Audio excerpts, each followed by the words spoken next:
और खबर लखनऊ से है, जहां आर के विश्वकर्मा उत्तर प्रदेश के नए कार्यवाहक डीजीपी बने हैं और कार्यवाहक डीजीपी आर के विश्वकर्मा ने अपना कार्यभार संभाल लिया है। और चार्ज लेने के बाद डीजीपी ने प्रेस कॉन्फ्रेंस की और कहा कि माफियाओं पर कड़ी कार्रवाई करेंगे, यूपी से माफियाओं को खत्म करेंगे, असहाय गरीबों महिलाओं के लिए काम करेंगे और यूपी पुलिस को और भी मॉडर्न बनाएंगे। तो माफियाओं पर कड़ी कार्रवाई करने की बात की, अपनी प्राथमिकताओं को गिनवाया उन्होंने कहा कि यूपी से माफियाओं का खात्मा करना है और जो लोग मजबूर हैं, असहाय है, गरीब है, महिलाओं के लिए काम करना है, तो यूपी पुलिस को और भी मॉडर्न बनाएंगे।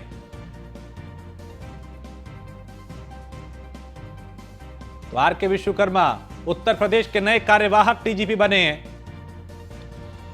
और डीजीपी आर के विश्वकर्मा ने अपना कार्यभार संभाला और चार्ज लेने के बाद डीजीपी आर के विश्वकर्मा ने प्रेस कॉन्फ्रेंस की और इसमें कहा कि माफियाओं पे लगाम लगाना, उनका खात्मा करना, अपराध पे लगाम लगाना, महिला सुरक्षा को सुनिश्चित करना, ये तमाम प्राथमिकताएं रहेंगी।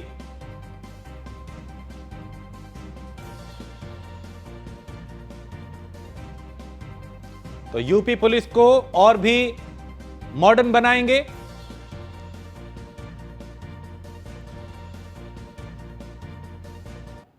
धन्यवाद देना चाहूँगा कि उन्होंने आपकी बात मुझे हिट करने का मौका दिया है। जैसे शासन की प्राथमिकताएं हैं, गरीबों के लिए, असहाय महिलाओं के लिए, बच्चों के लिए, जितने पुलिस स्टेशंस हैं हमेशा खुले रहें, उनकी बात सुनी जाए और जितने इस कैटेगरी के लोग जो उतने स्ट्रेंथ नहीं रखते हैं, उनकी बात सुनकर उनका तत्काल निराकरण किया जाए। उसके बाद मेरा ये भी फोकस रहेगा कि हम जितने माफिया हैं, अपराधी प्रवृत्ति के लोग हैं, इनका वैसे तो बहुत हैं भी नहीं, इस प्रदेश में कम ही हैं और कम बच्चे हैं, लेकिन फिर भी उनका कंप्यूटर डाटाबेस बना के क्लाउड पर रख के उनकी खोपड़ी पर कितने बाल हैं, उनके रिश्तेदार कौन हैं, उनके हाइड आउट्स कौन हैं, एक एक प्रोफाइल जितना डिटेल हम रख सकते हैं हर एक का रखें।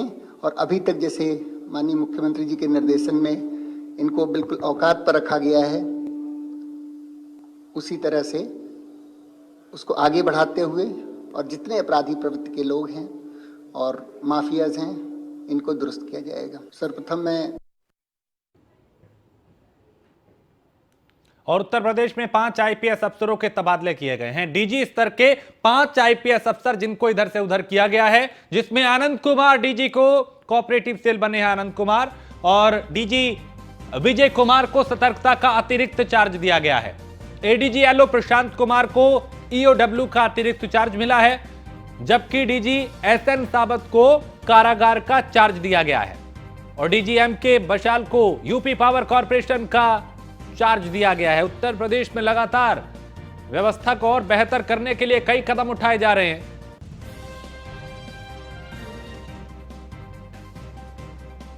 तो डीजी एसएन सावत को कारागार का चार्ज दिया गया है। यूपी में 5 आईपीएस अफसरों के तबादले किए गए हैं। डीजी एमके बशाल को यूपी पावर कॉर्पोरेशन का चार्ज दिया गया है। डीजी स्तर के 5 आईपीएस अफसर जिनके तबादले किए गए। और इस खबर पे ज्यादा जानकारी के साथ मनीष मिश्रा हमारे संवाददाता। मनीष, यूपी में 5 आईपीएस अफसरों के तबादले किए गए।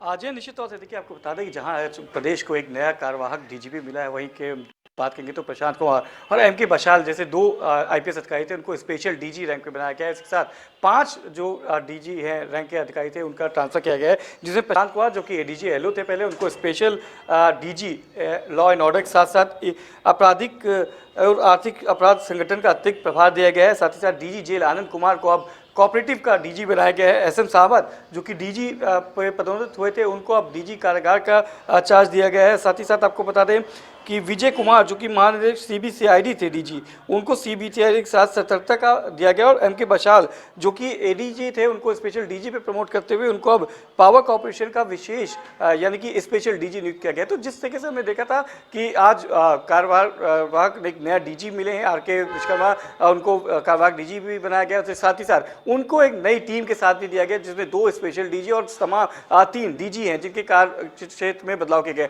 तो लगातार जिस तरीके से कानून व्यवस्था को लेकर जीरो टॉलरेंस की नीति रहती है मुख्यमंत्री योगी आदित्यनाथ की उत्तर प्रदेश में, कानून व्यवस्था को लेकर देश और विदेशों में उत्तर प्रदेश की जो तारीफ हुआ करती थी उसी में कहीं ना कहीं एक बड़ी पहल मानी जा रही है। जिस तरीके से डीजीपी का जो पद था, जो कार्यवाहक डीजीपी हैं आरके विश्वकर्मा, उनकी नियुक्ति के साथ साथ 2 स्पेशल डीजी और 3 डीजीपी के कार्य क्षेत्र में भी बदलाव किए गए। राजेश, बहुत शुक्रिया मनीष इस तमाम जानकारी के लिए। और आगे बढ़ते हैं। बीजेपी सांसद राज्यवर्धन सिंह राठौर ने कांग्रेस पर निशाना साधा है। उन्होंने अपने ट्वीट में लिखा कि नई पार्लियामेंट का प्रपोजल 2012 में सोनिया जी के रिमोट कंट्रोल वाली यूपीए सरकार के समय स्वीकार हुआ था। तब चर्चा थी कि इस प्रोजेक्ट के नाम पे 3000 करोड़ व्यारे न्यारे होंगे। इस दौरान उन्होंने मोदी सरकार की प्रशंसा करते हुए लिखा कि 2014 में मोदी जी के नेतृत्व में ईमानदार सरकार आ गई और नए संसद भवन की अनुमानित लागत घटकर मात्र 971 करोड़ रह गई। आज देश नई संसद व सेंट्रल विस्टा को जन आकांक्षा का प्रतीक मान रहा है, तो कांग्रेस बौखला गई है।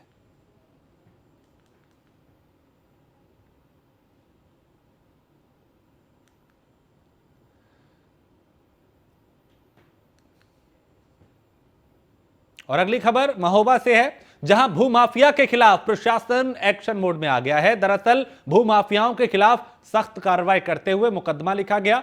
भूमाफिया में शहर के बड़े समाजसेवी समेत तहसीलदार, कानूनगो, लेखपाल भी शामिल हैं। माफियाओं समेत सरकारी कर्मचारियों के खिलाफ मुकदमा लिखने से जिले के भूमाफियाओं में भी हड़कंप मच गया है। है गाटा संख्या दरीवा मौजा है और इसका रकबा है 214। ये भूमाफियाओं ने फर्जी तरीके से अपने नाम लेखपाल, कानूनगो अधिकारियों की सेट करके अपने नाम दर्ज करा ली और प्लाटिंग कर दी। ये जबकि कागजों में ग्राम समाज की जमीन है। अच्छा, कितने रुपए की होगी और पूरी कहानी क्या है इसकी? कहानी क्या, ये तो कम से कम 4-5 करोड़ की जमीन है। 4-5 करोड़ की जमीन है। ये कौन है भूमाफिया?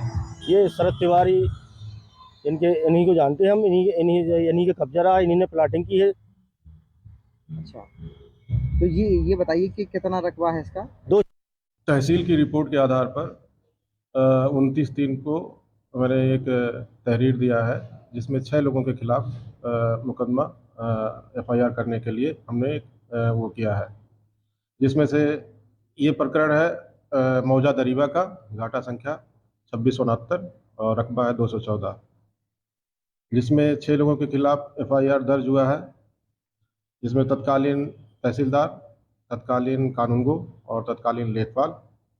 और इन लोगों के आरोप ये है कि इन लोगों ने फर्जी कूटरचित दस्तावेजों के आधार पर और निम्न 3 व्यक्तियों को लाभ पहुंचाया है, जिसमें से एक है ज्योति प्रकाश तिवारी, शरद कुमार, सुनील कुमार, पुत्र केशव दत्त तिवारी, निवासी सराफ। जमीन बंजर की थी तो एक तहसीलदार साहब थे, वो रिटायर हो गए हैं, शायद उनके आदेश से कई लोगों के नाम आ गए थे, जबकि वैसा नियम संगत नहीं था। इसीलिए सरकारी जमीन को बिना नियम के दूसरे के नाम करने के लिए आरोपितों पे FIR कराएगा। लेकिन धारा में मुकदमा दर्ज हुआ है। धारा तो भी पता नहीं हमें। जमीन बंजर की थी तो एक तहसीलदार साहब थे, वो रिटायर हो गए।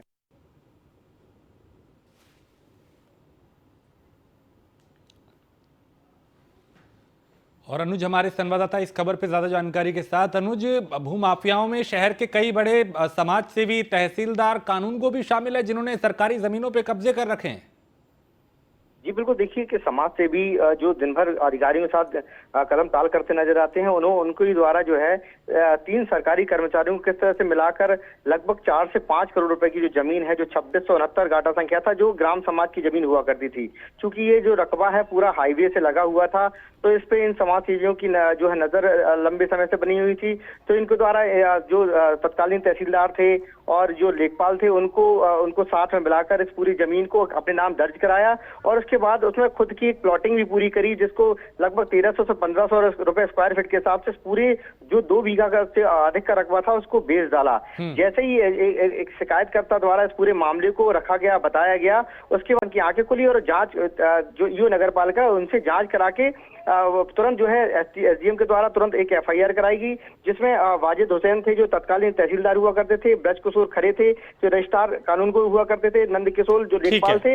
यानी यहाँ पे वो लोग जिनकी जिम्मेदारी थी इसकी रखरखाव करने की, वही इसमें घपलेबाजी करते हुए दिखाई दिए। बहुत शुक्रिया अनुज जानकारी के लिए। और नोएडा में दबंगों के हौसले बुलंद है। दबंगों ने पीजी में केयर टेकर को पीटा है। एक युवक को जमकर पीटा और पिटाई के बाद पीजी से जबरन उसे खींचकर ऑटो में ले गए। घायल युवक को दबंगों ने रास्ते में फेंक दिया और युवक गंभीर रूप से घायल हुआ है। पुलिस फिलहाल जांच कर रही है। युवक के साथ मारपीट की पूरी घटना सीसीटीवी में कैद हुई है। तस्वीरें आपके सामने, एक्सक्लूसिव तस्वीर जिसमें ये गुंडे एक युवक को पीट रहे हैं जो केयर टेकर है पीजी का। दबंगों पे 50,000 रुपए लूट का भी आरोप लगा है। थाना सेक्टर 58 के बिशनपुरा का यह मामला। और इस तस्वीर को देख के समझा जा सकता है कि यहां गुंडे कितने बेखौफ हैं। इन्हें ना पुलिस का डर है, ना प्रशासन का, ना कानून का। और दिन दहाड़े बीच सड़क पे पीजी से खींच के इस युवक को बीच सड़क पे पीटा जा रहा है। इन्होंने मारा है लड़कों ने, ठीक है, और 50,000 रुपये कैश था वो ले गए, ठीक है, और मेरा दान भी तोड़ दिया, ठीक है, और जबरदस्ती उठा के ले गए मैं। और निशांत शर्मा हमारे ब्यूरो चीफ नोएडा से इस खबर पे ज्यादा जानकारी के साथ। निशांत, लगातार एक तरफ तो पुलिस का एक्शन हम देख रहे हैं गुंडे माफियाओं के खिलाफ, दूसरी तरफ ये इतने बेखौफ के दिन दहाड़े एक युवक को पीट रहे हैं। देखिए राजेश, एक तरफ नोएडा पुलिस जो है एक्टिव रहने की बात कर रही है और दूसरी तरफ इस तरीके की घटना सामने आने के बाद जिस तरीके से देखा जाए बेखौफ दबंगों द्वारा सरेआम पीजी के अंदर से बाहर खींचकर उसको पीटा जाता है, बुरी तरीके से रोड पर दिन दहाड़े उसको पीटा जाता है। उसके बाद उसे जो अगवा करने की कोशिश की जाती है, उसको टेंपू में ले जाकर रास्ते में फेंक दिया जाता है। हालांकि वो गंभीर रूप से घायल हो गया है युवक, और उसके जो आरोप ये भी लगा कि 50,000 रुपए लूटने का भी आरोप लगा है। तो कहीं ना कहीं ये देखा जा सकता है कि जो स्थानीय पुलिस है जिस तरीके से पेट्रोलिंग की बात कर रही है, गश्त की बात कर रही है, कहीं ना कहीं उस पर सवालिया निशाना खड़ा हो रहा है। और ये घटना सामने आने के बाद कहीं ना कहीं लगातार जो बेखौफ दबंगों की जो हौसले जिस तरीके से बुलंद हो रहे हैं और तस्वीरें साफ हो रही है, पूरी घटना जो है सीसीटीवी में कैद हुई है। और सीसीटीवी घटना के अंदर साफ तौर पर देखा जा सकता है कि बुरी तरीके से दबंग जो है उस युवक को पीट रहे हैं और उसके बाद उसको ऑटो में खींचकर जबरदस्ती ले जा रहे हैं। क्या पुलिस ने अब तक कार्रवाई की, गिरफ्तारी हुई, किसी की पहचान हो पाई इनकी? देखिए पुलिस के अधिकारी इस पूरे मामले में लगे हुए हैं। जिस तरीके से देखा जाए डीसीपी द्वारा जो जांच के आदेश दिए गए हैं, हालांकि जो स्थानीय पुलिस है सेक्टर 58 की पुलिस जो है इस मामले में जांच में जुटी हुई है, लेकिन जिस तरीके से देखा जाए उसको जबरन पीटा जाता है, पीजी से खींचा जाता है और 3 से 4 जो युवक दबंग जो होते हैं उसको जबरन टेंपू में ले जाते हैं, उसके बाद उसे रास्ते में फेंक देते हैं। जिस तरीके से आरोप लगाया जा रहा है कि 50,000 रुपए उसे लूटे भी गए। और बिल्कुल अपने आप में ये बड़ी वारदात है और ये बता रही है कि यहाँ गुंडे बेखौफ है, इन्हें पुलिस प्रशासन का जरा भी डर नहीं। बहुत शुक्रिया निशांत इस तमाम जानकारी के लिए। अगली खबर लखनऊ से है, जहां इलेक्ट्रिक शवदाह गृह के निर्माण में भ्रष्टाचार हुआ है। मानकों के विपरीत ये बनाया जा रहा है और बख्शी का तालाब इलाके में इलेक्ट्रिक शवदाह गृह बन रहा है। मामले की पत्र लिख के जिलाधिकारी और सीएम से शिकायत की गई है और यहां नियमों की अनदेखी हो रही है, मानकों के साथ खिलवाड़ किया जा रहा है। सीएम पोर्टल पर भी शिकायत की गई है, बावजूद इसके काम कर रही फर्म मनमानी कर रही है।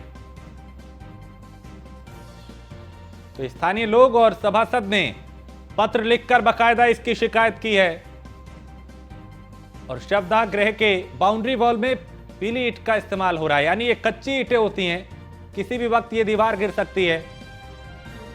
तो जो गुणवत्ता है उसके साथ खिलवाड़ किया जा रहा है, नियमों की अनदेखी की जा रही है, घपलेबाजी की जा रही है, मनमानी की जा रही है। तो सीएम पोर्टल पे भी शिकायत की गई इस मामले की, बावजूद इसके काम कर रही फर्म पे कोई असर नहीं हो रहा है इसका।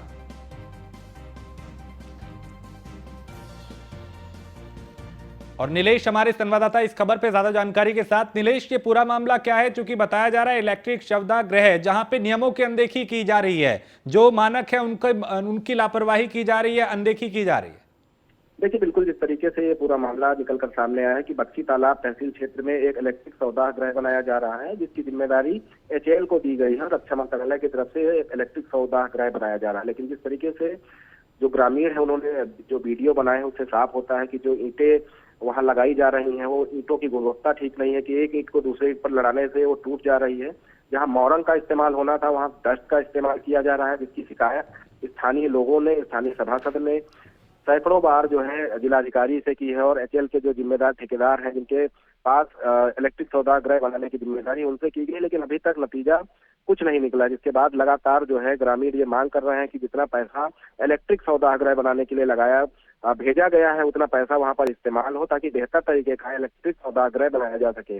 लेकिन वहां पर मानकों को दरकिनार करके गुणवत्ताहीन निर्माण करने के आरोप जो है ग्रामीण और स्थानीय सभासद उनकी तरफ से लगाए गए हैं। तमाम लेटर लिखे गए हैं, मुख्यमंत्री पोर्टल पर भी शिकायत की गई है, 19/12 पर भी शिकायत की गई है, साथ ही साथ IGRS पर भी शिकायत की गई है। और लगातार शिकायत करने के बावजूद भी नीलेश यहाँ पे उस पे रोक नहीं लग पा रही, मनमानी फर्म की जारी है। चलिए, बहुत शुक्रिया इस तमाम जानकारी के लिए। और उत्तर प्रदेश के चित्रकूट में स्वास्थ्य महकमे के दावों की पोल खुल गई। यहां एक शख्स अपने बेटे का शव गोद में लेके पोस्टमार्टम हाउस पहुंचा। इसका वीडियो सोशल मीडिया पे वायरल हो रहा है। मृतक बेटे के लिए शव वाहन न मिलने पर पीड़ित पिता अपने बेटे का जो शव है उसे गोद में लेकर जाने को मजबूर हो गया। और ये तस्वीर जो है वो सिस्टम की नाकामी को दिखा रही है। ये रिपोर्ट देखिए।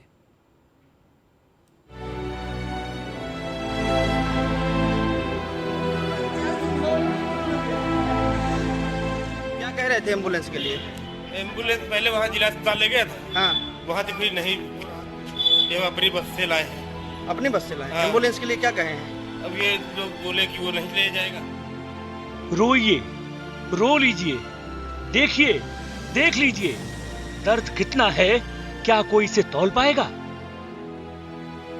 ये दर्द किसी के साथ नहीं होना चाहिए।